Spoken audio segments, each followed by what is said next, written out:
All right, Noah, let's dig right in. Who is Noah Berk? Awesome. Well, in the professional world, I'm one of the two co-founders of OBO.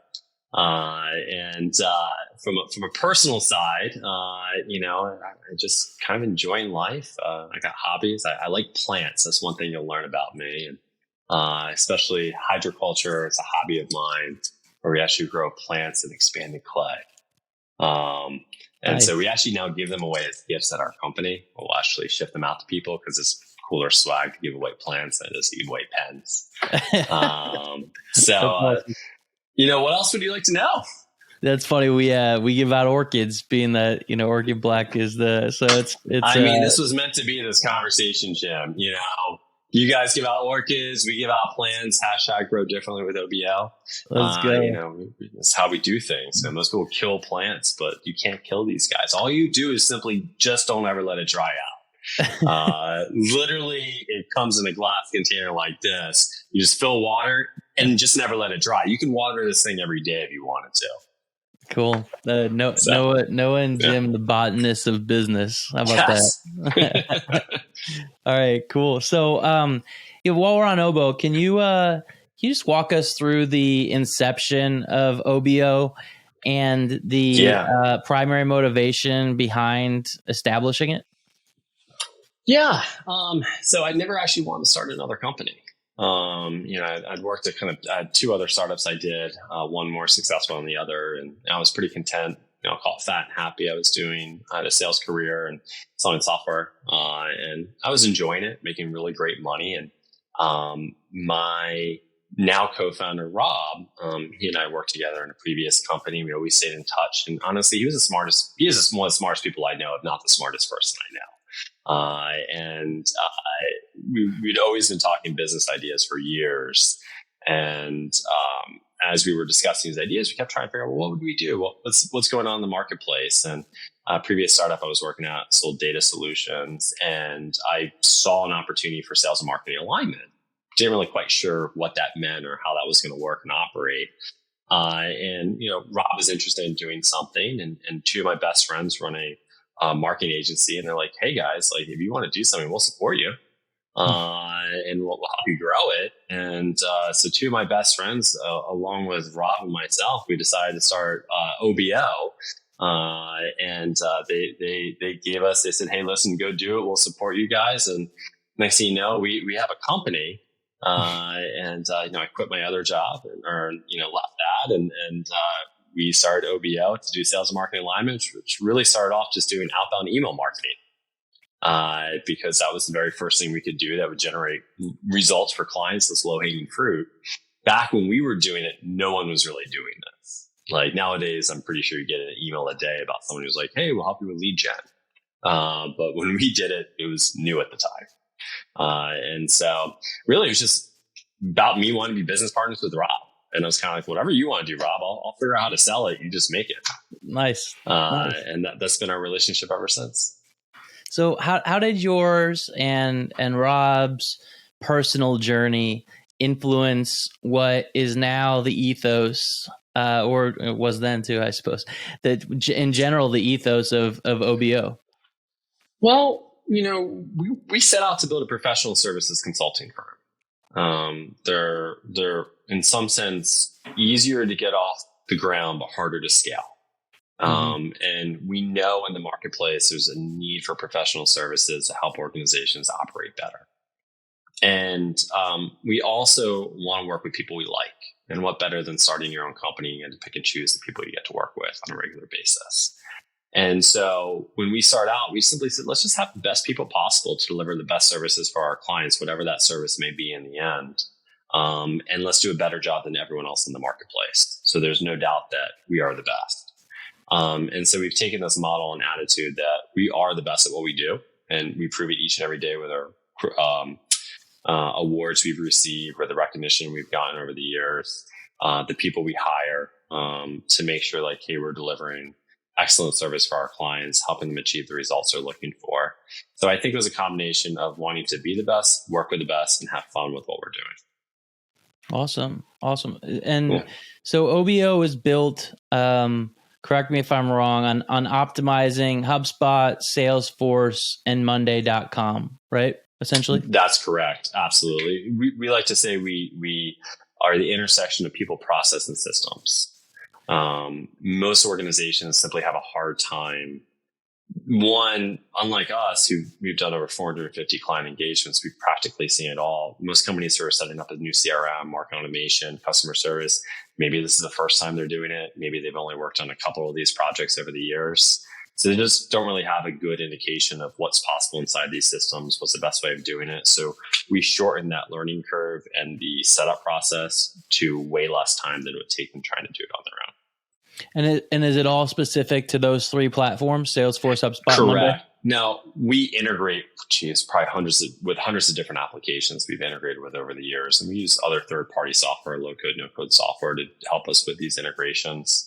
But yeah, those are the three we primarily focus on, and most of our clients have at least two or more of those applications. So there's a lot of cross-sell, upsell for us. So our ideal client would have combination of HubSpot and Salesforce. Sometimes they just have HubSpot. Sometimes they just have Salesforce. Sometimes they just have Monday. But where our niche in the marketplace is knowing how all three applications work. So you're able to go to one company to basically have one company support those three applications for you. How are those platforms to work with from a partner channel perspective? Do they all kind of work the same?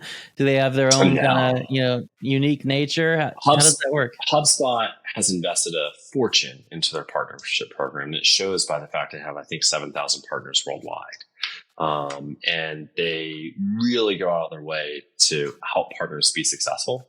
I would say the same thing for Monday. Monday is also investing heavily in their partnership channel. And Monday and HubSpot especially, they view us as the future, where they need companies who can come in and help people implement and set up these technologies. And they simply view us as the future there. I think where Salesforce is their big market opportunity are the large enterprises. Thus, it's the large partners to spend the most time with versus the smaller partners. We have much less interaction with Salesforce than we do with our HubSpot reps and Monday reps. Got it. Yeah. That makes sense. How are those particular companies evolving? Maybe not just from a partner perspective, but from a technology and systems and people perspective. You know what? To this day, I'm happy with the decisions we made partnering with these organizations, because anytime you decide to partner with an organization, it's a tremendous amount of time and investment to know their applications and know their software and build yourself in the community. Mm-hmm. All three have done a fantastic job being the leaders in the marketplace. You can go to G2 Crowd, Capterra, any of these places, and you'll see that they're the leaders. And it makes it easy to partner with an organization that's growing, that's having great success. Now, from time to time, they compete against each other. Monday less so against Salesforce and HubSpot, but HubSpot and Salesforce tend to. In some sense, they're also frenemies, because someone may have HubSpot Marketing Hub, but they'll have Salesforce Sales Cloud because they have those complex needs that require Salesforce versus a HubSpot for one reason or another. But I think all three of those technologies, that's your best of breed. There's not anything else out there I'd recommend to a client who wants CRM, customer service, marketing automation, or project management software. Those are the three that you're going to look at. Are there any situations or challenges as you guys evolved and your partnership evolved that was a little bit difficult with one or more of your partners in interacting and growing in your early days that others can learn from? Well, you have to figure out how to help them sell. The ideal relationship from a professional services standpoint is sit back and they send you leads and you just work on them. But that's not what they're looking for. That's not a partner that's going to last very long. You actually have to know how to help them close more business, to be able to get on the phone with the sales team as well as the client and be able to explain to the client why this is a good decision and what it is about the other applications that application can do a better job at for the client. And so we've taken it very seriously, the selling motion, and working with our partners to help them generate more revenue. The more revenue you can generate the partners, the better off and the better they're going to be for you as a partner itself. The more stuff they're going to send you, they see that this is a two-way street. So it's really kind of refining and defining that selling motion, that selling process to be successful with the partners. And that also is where the challenge is when you work with partners is how do you fit into their mold. I think a lot of professional service organizations by their nature are not sales organizations because they're led by a consultant. It's the old adage, hey, I know how to do this. I'm going to go, put out a shingle and start doing it myself. But they're not business people. They're not salespeople. They know how to do the work. They don't necessarily know how to sell the work or how to work with the clients, because there's so much more in professional services than simply just doing it. I think a great book out there is Danny Meyer, Setting the Table. Like, there's a difference between service and hospitality. Service is coming out and delivering the food on time. Hospitality is how you made them feel while actually delivering that steak and the experience they had. And I think the same thing applies to professional services organizations, is how you make the client feel throughout that journey. Are they constantly having to come to you and say, what's the status, where are things going, what's happening next? Or are you being proactive and saying, hey, here's what I see, here are my recommendations. By the way, I know you didn't ask for it, but here's the latest update. Mm-hmm. And applying that across the board to partners as well as clients really separates one from the next. So let's start with the partners, because I want to focus on both. You mentioned a lot of really awesome gold that I want to pull out a little more. So sure. On the partner side, as you guys were growing, obviously a huge benefit to be able to get some leads or a lot of leads through partner channels. Not everyone has that opportunity. Correct. But did you ever feel an over reliance on the partner to drive customer acquisition? Absolutely. So even to this day, the majority of our leads come directly from our partners, which is fantastic. They just like imagine getting a referral. You have the highest close rate on the deals that are being referred to versus, doing cold outreach. But there's a point in time that there's only so many leads you're going to get at any given time, that if you're going to scale and grow the organization, you have to develop your own client acquisition channels. So we have made investments into essentially a business development rep to go out to be able to find our ideal customer, do the outreach, personalize the communications, and set up meetings for us. So we're not necessarily reliant strictly on the partners. Then we control our own destiny. So it's big for us to control our own destiny. Now, that does not mean essentially not putting the effort in to maintain and grow our partnership relationships. In fact, that's my number one objective. It's like killing off your cash cow to focus on some other opportunity. You have to focus on the partner relationships and maintaining good relationships with the partners, participating in events, meeting with them, being communicative. So in my company, we have people who are designated for HubSpot, Monday, and Salesforce, and their job are to maintain and grow those partnerships for us. When you look at indirect, meaning partner versus direct, and some of the things that you've done to not be entirely reliant on partners, what are some of the direct customer acquisition strategies that you guys have experimented with to drive success? Well, I think first and foremost, you have to know who your target market is in your ICP, or ideal customer profile. And even when we first launched our program, we were not 100% sure what that message is and what's going to resonate with the audience. And then you have to be very clear and concise with your outbound message. What problem are you solving for and how you're going to solve it for the client? And you have to be able to convey it in a few sentences or less. And you have to hit them in the right place, right time. Majority of the customers out there are not ready for your services. They're not in the buying decision.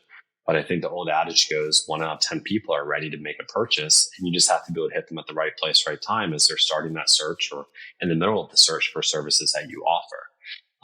And so it took us I think for the first 3 months of launching our business development program, we got like 1 or 2 leads in the first 3 months. And then the following 3 months, I think we had like 50 or 60 when we finally nailed the message. And we're just now closing our first few deals, which we've been generating, which is awesome to see. But it takes longer when you do outbound channels. You may be working an inbound referral can close way faster than an outbound channel that may take 2 to 3 times as long.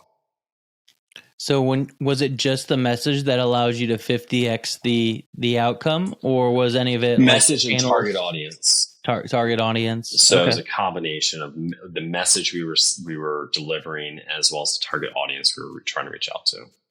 And was this all email outreach, ads? Email and LinkedIn. We've tried ads, minimal success. It's all literally LinkedIn outreach and email outreach.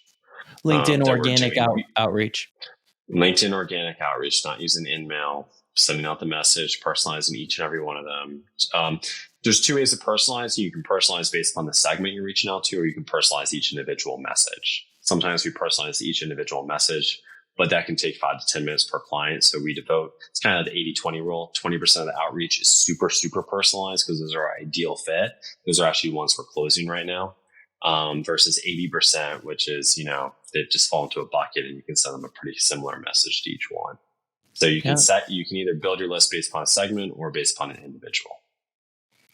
That's awesome. So when you look at some of the customer acquisition tactics that worked as well as they have, how long did that testing go about where you went from the 1 to 50? Was that it sounded like it was only a couple months? Minimum 3 months. I think we got started in September, end of September, beginning of October. So actually 4 months. It wasn't until after the new year did we actually start generating leads from it. So, and honestly, it's very defeating because if you put the person in charge of it, like, especially someone who's used to getting results and they're not getting results, the number one thing you have to do is be their cheerleader and say, listen, I believe in you, you'll get there. But that means you got to measure activity and you have to actually manage the person. You can't just sit there and just wonder what they're sending out. You got to look at the message, spend some time, get some brain focus to it. And so say, okay, here's the message. Here's the pieces that we're working on. Here's what it's looking like. Okay, what messages you have coming up? What audiences have you hit? And actually start tracking everything. So we actually use Monday.com to track the campaigns that we're launching. And then I have a separate board within HubSpot to actually track the leads that are being generated strictly from our demand generation efforts. So that person actually has their own board, their own dashboard, their own reporting, their own pipeline. And then it's up to our actual sales team to then convert those leads into opportunities once they've gone past the initial meeting. So, what are some of those metrics or measures that are the activity metrics you speak of? So I have I look at my dashboard almost every day, multiple times a day. The number one thing I first look at is MQLs. How many MQLs were current marketing qualified leads are we currently generating that week? So each week I say, okay, how many do we generate week over week? That gives me one metric. The other metric is month over month. Like I know the number of leads we need to be able to hit to generate revenue. The third metric, which is the most common, is what I call hot companies. So clients who can close them in about 30 days. And then what that total backlog amount is versus stuff that has already been closed and a rolling day, 30-day average of what's been closed. That tells me the health of the organization. If I see a certain backlog amount in pipe, then I know we're going to hit our numbers. But if I see that drop, I also generally know, okay, we're going to need to hustle here to be able to hit our numbers. Mm-hmm. So it starts with top of the funnel activity coming in. Then it leads all the way down to what currently we think can actually close. And then what does that equate to in terms of revenue potentially? And what are the numbers on the activity side that you guys have as a range of expectation before getting to MQL? Yeah, so that's a really good question. So that comes down to outreach. So there's two ways we get, like I mentioned earlier, we get leads, actually multiple different ways we get leads. We get leads from the partners, we get leads from people visiting our website, we get leads from traveler clients, people who go from one client to the next and bring us on, which actually a lot of deals we close simply just based upon that. The longer you're in business, the more likely you're going to continue to see that flywheel happening as you do great work for clients and they move from one company to the next. And so the metrics I'm generally looking at is if it's on the sales development side, it's the number of campaigns launched and the number of people in each of those campaigns. So sometimes we have campaigns as little as 60 people because that's a highly personalized communication campaign where we're going in, we're saying, hi, I can see that you're using Salesforce HubSpot. I see that you've been in this position for 6 months. We would love to set up a time to chat with you, how we can help you, succeed or whatever else that message is going to be. Sometimes we look for people with job changes, whatever the case is. So we'll have different campaigns set up. I want to see how many campaigns are running, how many messages are going out at any given time, at least on the outbound side. On the inbound side, I'm generally looking at the total quantity of leads. Like I know as long as we're hitting 30 marketing qualified leads a month, we're doing pretty good at any given time. And our team's been exceeding that for the last 6-7 months. in terms of that. And now we're also exceeding, those leads are now also coming directly from our outbound business development channels, which is adding to the leads we get from partners and referrals and traveler clients and people hitting our website. And so it's been great to see. At first, we were conflating all appointments set from outbound as if it was a marketing qualified lead, but they're not. You have to first qualify them, and then you can move them into the funnel. And that kind of skewed our numbers for a few months there. So we were just getting so many coming in. But I started looking through the numbers and saying, not every one of these is a good fit. These should not be counted. That's when we changed our criteria. Yeah, got it. And so if this is a little bit of a new effort, so you haven't really been able to see how the direct approach that you guys are doing connects to customer retention compared to, how you've traditionally sold, right? We don't have the data on that yet. It's been about 7 months now, maybe longer. No, I guess longer than that. 5, 4, 9 months that we've been working on this. And our investment, we said we want to see a year, and we're already seeing it pay off. We're closing clients already. And we also know it's a flywheel effect. So the longer you do it, the more stuff, we're also realizing you can reach back out to client, not realizing we've always known we can reach back out to clients and say, not now, but later. And you can drum up a lot of business like that. I think a lot of professional service organizations forget. People will forget you. They won't even remember your name. No, no offense to anyone, but I'm not going to remember you after 3 months. Right. You have 1,000 emails. How many times do you hey, what was that company who reached out to me? You're trying to search through your emails, come up with a name. That happens to me all the time, especially if you're in an executive level position. You're constantly getting bombarded all the time. And to remember everyone you spoke to. And it was 4 or 5 months ago, you're I know they're in this industry. So if you're not doing follow-up and outreach, you're missing the boat. So what does that look like for you guys? Is it nurturing campaigns if something goes lead? What does that look like? For us, there's different ways of doing nurturing campaigns. You can have marketing run them, or you can have sales run them. I like to have my own sales team run my nurturing campaigns. So anyone they built relationships with and communicated with, they set up their own list. And then they will automatically send out emails based upon, if the client decided to choose someone else, or they said not ready. They'll set up their own email sequences and outreach sequences directly in HubSpot to nurture themselves. I think we'll add everyone to our newsletter just so we stay top of mind. And our newsletter is strictly informational. So I don't have a separate campaign. Now, with enough volume in an organization, you should best practices, I guess the shoe cobbler, great at making shoes for everyone else except for yourself. You should set up your own individualized campaign. Here's my Salesforce, here's my HubSpot, here's my Monday. But even at the volume of leads we're getting, which is significant, it's still not so significant. I can't have my own team run these nurture campaigns because they can then personalize the communication going out to that customer. Sure. Saying, I remember you saying not now, but later, so I'd want to reach back out. Well, they remember what was said and they can put that in the email. So I tend to think it's better off coming from sales teams. Now, when you start getting the volumes in the hundreds of leads a month, marketing generally is going to have to take over a lot of those, depending upon how big your sales team is and how busy they are in terms of nurture campaigns. But yes, you should absolutely be nurturing your customers, whether it's one-on-one individual emails or via marketing, depending upon the organization. Sure.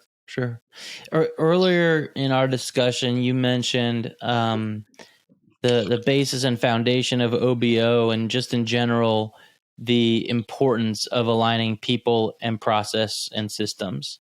Yes. Can you share a case where that alignment that you guys drove led to significant improvements or outcomes for a client? It's almost like, which client do we want to take first? I'm not going to necessarily mention names on this, but the number one problem that companies have is not that technology can't do what they want to get done, but they don't have necessarily thought through the process of the people challenge. Number one problem companies have with CRMs is no one uses them. Right. Why? They're clunky. It doesn't meet their needs. Salespeople think they're a burden. Why should I do it? It's just, the overlord's looking over my back to see, am I actually working or not? And that's not the truth. There's a kernel of truth in the fact that yes, management is using this to hold you accountable. And honestly, they're paying you a salary and you should be held accountable. Yeah. If you're doing your job, you have nothing to hide. So why hide? But I think the bigger thing is, unless that data is inside the system, that the organization can't effectively grow without knowing how they're growing to that day. And so the key, we have an excellent track record of helping organizations actually adopt the technology, which I think is the number one metric that we like to track. What was adoption like at the end? Are people actually using it? We can get into how much more revenue. Like, we've had clients who come back to us and say, wow, we found millions of dollars in revenue that we're now tracking that we didn't even know was there before, that our own team had originally let fall through the cracks because there was no way of measuring or seeing what that potential revenue opportunity was. And so it's literally our business combining people, process, and systems. But I think the number one thing that people tend to struggle with the most is the planning fallacy. Amos Tversky and Daniel Kahneman, they talk about back in the 1970s, where people tend to underestimate the level of difficulty it is to complete a project. Yeah. And they overestimate their ability to do it. And oftentimes because they have very little to compare against. Maybe they've only done one or two, and they're like, how hard can it be? Push a few buttons, you get a CRM set up. You're like, well, you got 1,000 sales reps, tons of process. Like, it's not that easy. And they tend to underestimate how long it even takes to think through all the processes to be able to successfully set up a system. And so we try and educate our clients that there's generally more to it than just pushing a bunch of buttons. Anyone can do that. We really pride ourselves on being process oriented and thinking through the appropriate customer journey, business process map that needs to be built out, and what are all the steps in between, because that's what's going to lead to success for everyone. And that's why we lead with people. It all comes down to their requirements. What are they trying to solve for? What's that end state going to look like for them? And then how do we close the gap between where they are now and where they want to be in the future? You mentioned some really good points around not just CX or customer experience, but general managing of customer expectations, right? So how do you manage customer expectations while also implementing major changes in their business process, or the way they, not just business process, but the way of working at the human level and the business process level? You got to listen. And what I mean by listen is you got to take the time to understand their stories. What are the user stories? What are the requirements? Making sure you're talking to the teams, making sure they're feeling involved and part of the process. Sometimes it's just about how people feel.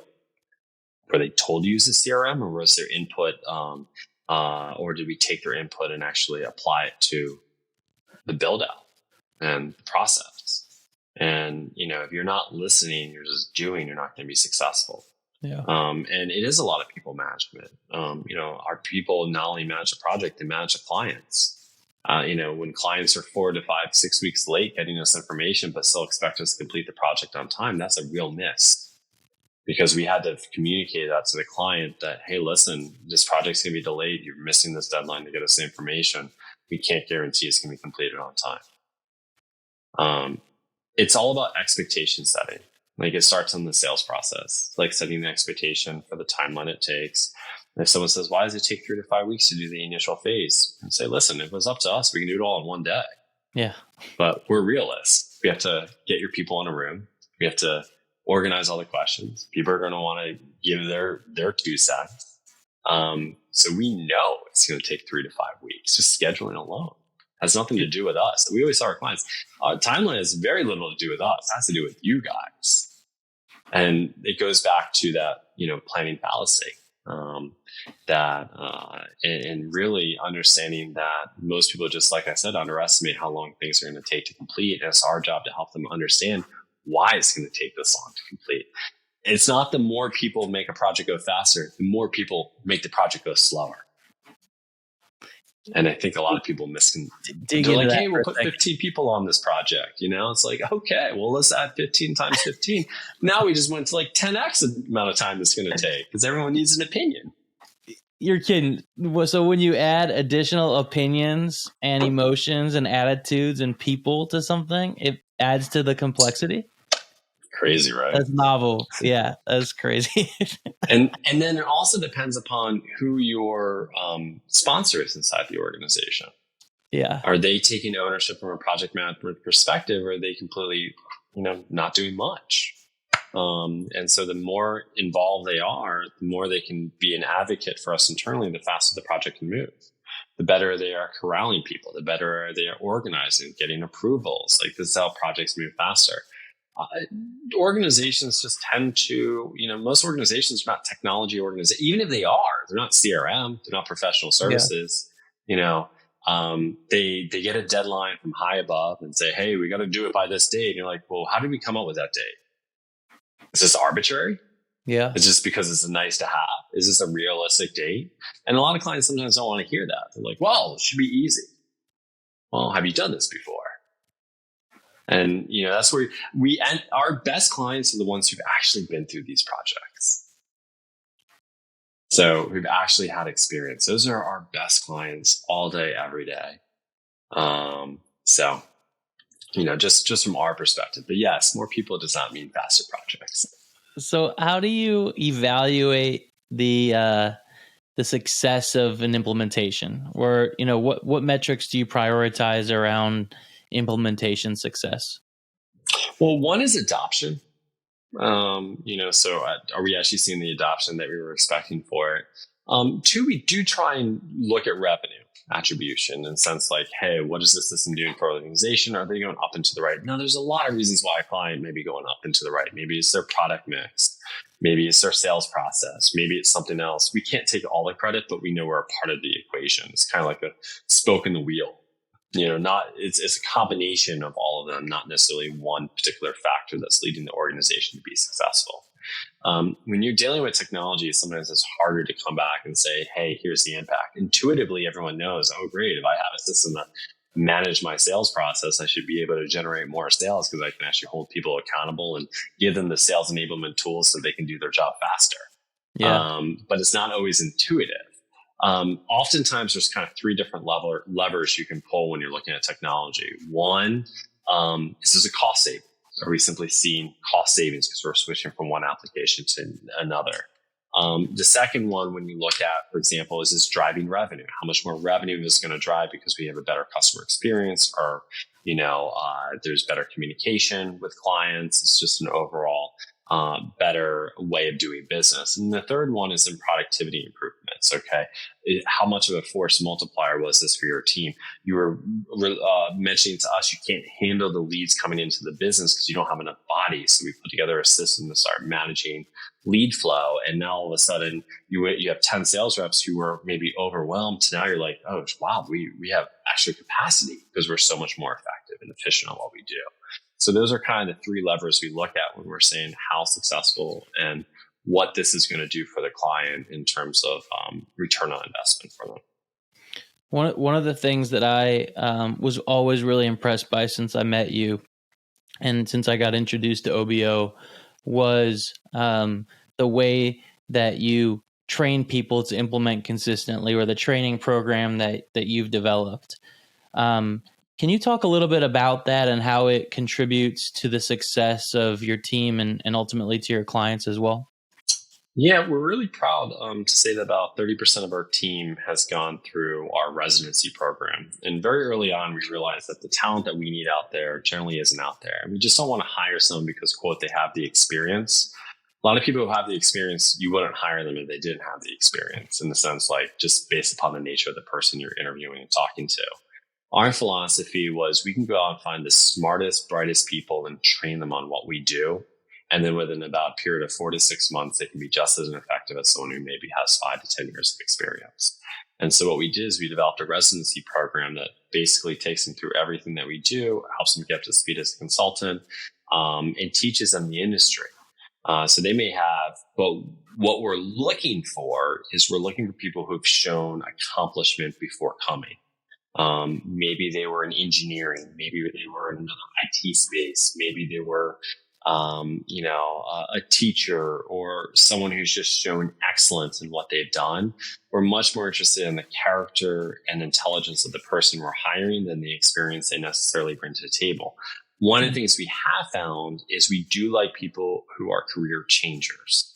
They tend to know what they want. They tend to appreciate the opportunity more than, let's say, someone straight out of college who hasn't experienced the world yet. I'm not saying they're bad. We've had great people out of college. And to this day, they're some of our leaders in our organization who've been with us for over 7 years. And I wouldn't trade them for the world. But we do find that people who have some sort of real world experience are more adaptable.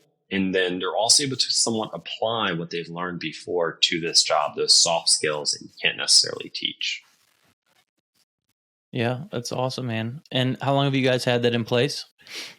2 years now. We try and run it. We didn't run the winter one, but we essentially run it about 3 times a year, whether it's spring, summer, or fall.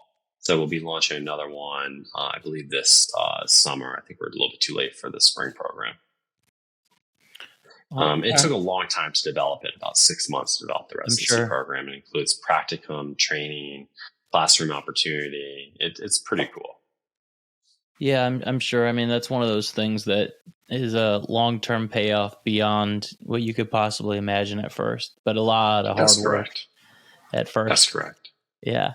All right. I got one more question before we hop into our final 5, and it's really about your vision for the future of Obo. What's next on the horizon? Well, I think as an organization, we've always done an excellent job with projects, but that also means we're more project based than we are recurring revenue based. So we've been definitely saying we want to be more than just a service organization. We want to be a solution organization. An analogy I like to use is, right now a client comes to us and say, hey, here's our strategy. Can you guys go ahead and build it? And then we're going to pass it off to someone else to run it. And so we've been kind of that centerpiece. So maybe the analogy I like to use is building a plane. Right now we build the plane. Someone else designs it. Someone else flies it. We build it. We want to kind of own that entire process, from helping the client come up with a strategy to building the technology stack that's going to support that strategy, to helping them fly and execute that strategy. Yeah. And really offering clients solutions versus services. And so as part of that, we've recently launched an agency division, OBO, to handle marketing related, creative, strategic planning, creative services, demand generation, so that as we set up these market automation, CRMs, customer service systems, we have a team that can support that client and help them actually use it to its fullest potential. And then in addition to that, we've been dabbling in AI because we think that's the future. And so we're really creating a fully integrated technology, marketing, AI solutions organization to help companies stay at the forefront and help them innovate, modernize, and really thrive.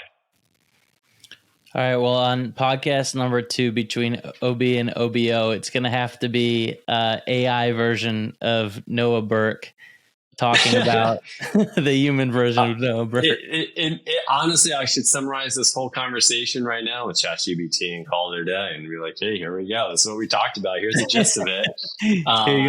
Just take that transcript. But we got some very cool solutions coming out here in the next couple of weeks around AI, where you can actually leverage it to develop your own personal AI chatbot. That's terrific. All right. We will stay tuned for all of that. It closes off here with our Founder 5 top metric or KPI that you and your team are relentlessly focused on.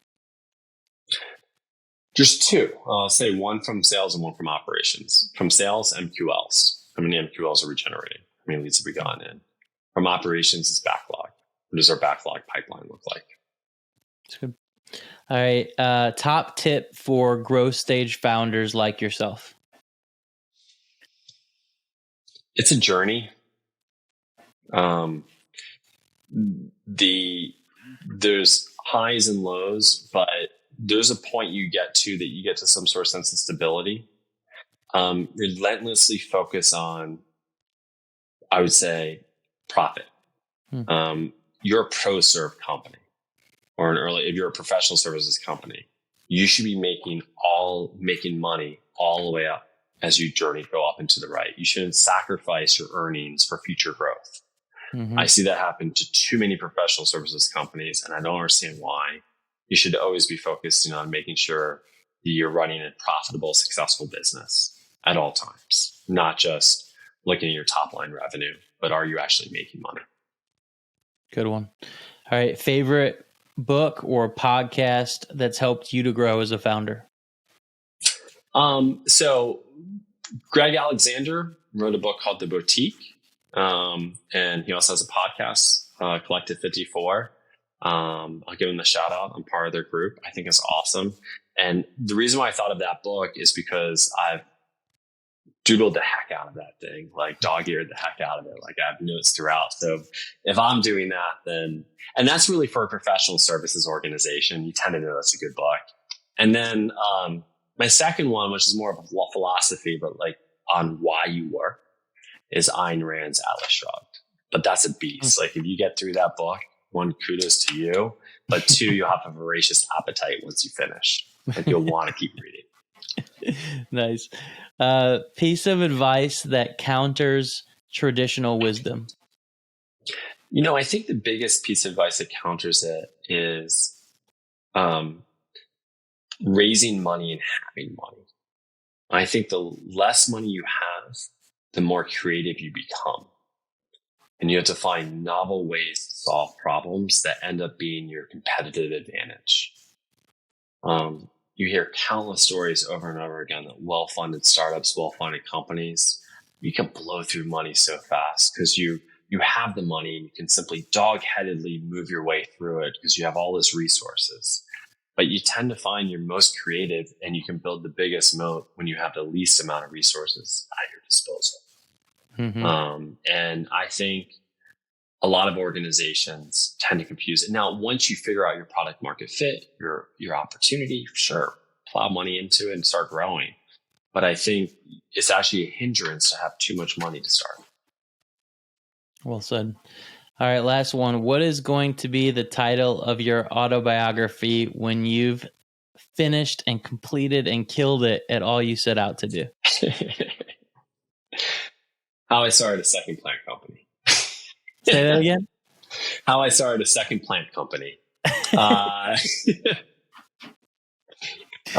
a hobby of mine. It's kind of funny. Like, what would my title autobiography be?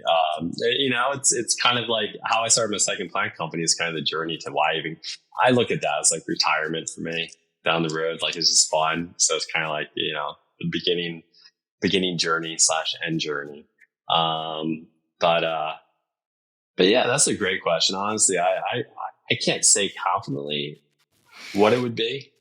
Yeah. In terms of my autobiography title, but Plant Man, I don't know. Because we started the podcast at the top.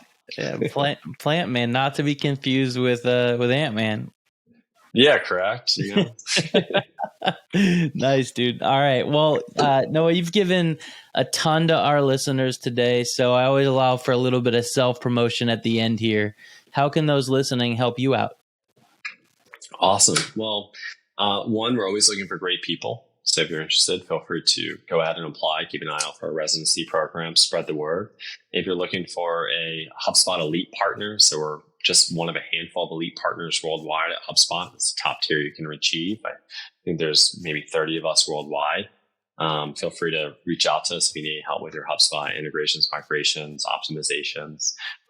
Same thing with Salesforce. We're both a Salesforce partner and a Salesforce.org partner, helping out associations, nonprofits.